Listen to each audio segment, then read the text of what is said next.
Arithmetic सामान्य तौर पर पूछा जाता है, लेकिन बिहार एसआई में आप ये डिसाइड नहीं कर सकते हैं कि यही पूछेगा ही नहीं पूछेगा। लेकिन फिर भी जो आज तक बिहार एसआई का एग्जाम हुआ है, उस एग्जाम में पूछे गए पीवाईक्यू प्रीवियस ईयर क्वेश्चन को आधार बनाते हुए यहाँ पर जो मैथ रीजनिंग पढ़ाते हैं प्रभुराज सर, उनको हम आज ही कह देंगे, या प्रभुराज सर अगर सुन रहे हैं या अभी तो नहीं सुन रहे होंगे, मेरा क्लास में होंगे, तो या तुम प्रभु सर को जो है इन्फॉर्म कर देना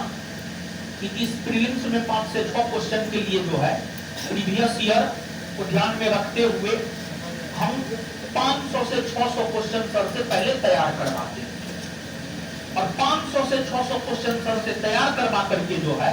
उस 500 से 600 क्वेश्चन को जो है हम डील करवा देते हैं इस सीरीज के अंतर्गत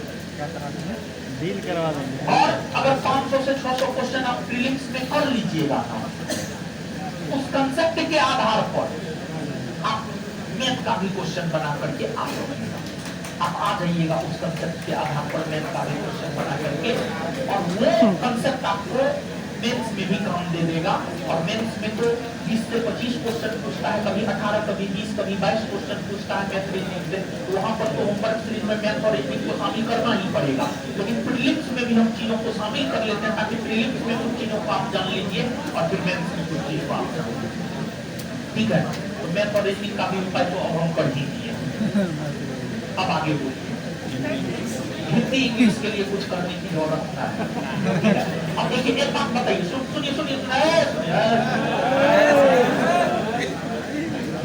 देखिए, जैसे एक बात हम आपको बता रहे हैं, जैसे बीपीएससी या यूपीएससी की अगर आप बात करेंगे तो बीपीएससी और यूपीएससी इतिहास में एंशिएंट से क्वेश्चन पूछता है और मॉडर्न से क्वेश्चन पूछता है। मेडिवल से या तो क्वेश्चन नहीं पूछता है, या एक्का दुक्का पूछता है, या एक्का दुक्का पूछता है। तो यहाँ पर अब एक स्टूडेंट जो स्ट्रेटेजी बनाता है, रणनीति बनाता है, एक स्मार्ट स्ट्रेटेजी होता है, और उस स्मार्ट स्ट्रेटेजी के तहत आपको काम